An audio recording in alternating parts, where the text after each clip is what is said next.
At 11. Gateway. Most of us probably parent the way we were parented.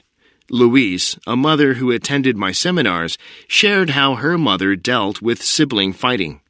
Louise said her mother's infamous threat was always, "If you kids don't stop fighting, I'm going to knock your 3 heads together."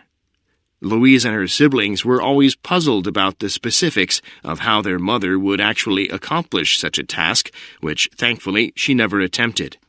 But what drove her mother to make this empty threat? Extreme annoyance with the sibling arguments, probably. No doubt Louise's mother had learned this threatening tactic from her own mother, and in the absence of any other parenting tools she knew of, she said it to her own children, regardless of whether it worked. If Louise had not learned the effective parenting skills taught in the seminars, she would probably be using similarly ineffective threatening techniques with her own children today. Exercise 1. Foss Whitlock was a successful businessman. He asked me to talk to his son, Brant. Brant was about to graduate from college and was obsessed with the idea that he had the potential to be a professional golfer. Foss asked me to meet with Brant, obviously hoping that I would steer him toward giving up his dream of being a professional golfer. After seeing Brant, I met with Foss and suggested that he had too much to lose. If Brant were deprived of the chance to see if he had the right stuff to become a pro golfer, he would never know if he could have been successful. He would then hate his father for the rest of his life for depriving him of this opportunity. What was worse, the possibility of risking some money by supporting his son or running the risk of his son's lifelong enmity. To his great credit, Foss did an about-face and made what I think was the right choice. Exercise 2.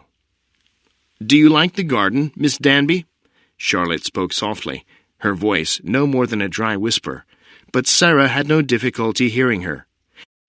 The accent was more noticeable than it had first been on the telephone. "Yes," she said with a thin smile. "I like it very much." Charlotte smiled appreciatively. She pulled open the door and gestured with her hand. "Please, won't you come in?"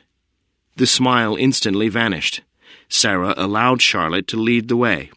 Once inside, she was instantly drawn to the artful blend of fine decoration in this private sector of the house. It was just like the garden, filled with simplicity and color, much like the former owner, she suspected. Each piece of furniture filled its rightful place with pride. The paintings on the walls, every one obviously a masterpiece, were each unique. She recognized a few celebrated names, which meant the collection had grown over the years. Exercise 3.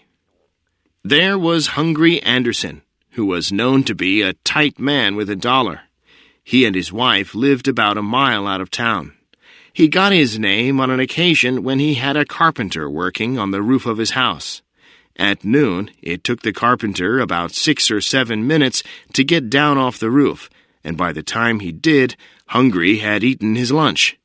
He explained that when the carpenter was late, he had thought he didn't want to eat. He was called Hungry Anderson from that day on, and people began to say he was a miser. To prove that he wasn't, he bought a shiny Chalmers automobile, but his instincts were too strong for him. He kept the car in a shed in town and came in with his horse and buggy, motored about town, put up the car, and trotted back to his farm. Exercise 4. The Prussian king, Wilhelm I, was a conventional man and not particularly clever or insightful. In other words, the opposite of his minister, Bismarck.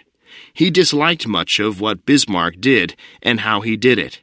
Yet at some level, the king recognized that he and his dynasty needed Bismarck, even though, as Wilhelm once mildly complained, it's hard to be Kaiser under him. Since the monarch had the final say over foreign and defense policy, and governments answered only to him and not the other way around, Bismarck, only in the name of Wilhelm, was able to exert great control over domestic and foreign affairs. The two men's relationship was marked by terrible arguments. Bismarck would come down with severe headaches and fits of vomiting and claim that he was dying. He frequently threatened to resign. In the end, it was always Wilhelm who backed down, saying Bismarck mustn't think of resigning. Wilhelm wrote to him after one scene, "It is my greatest happiness to live with you and thoroughly agree with you." Unit 11. Gateway.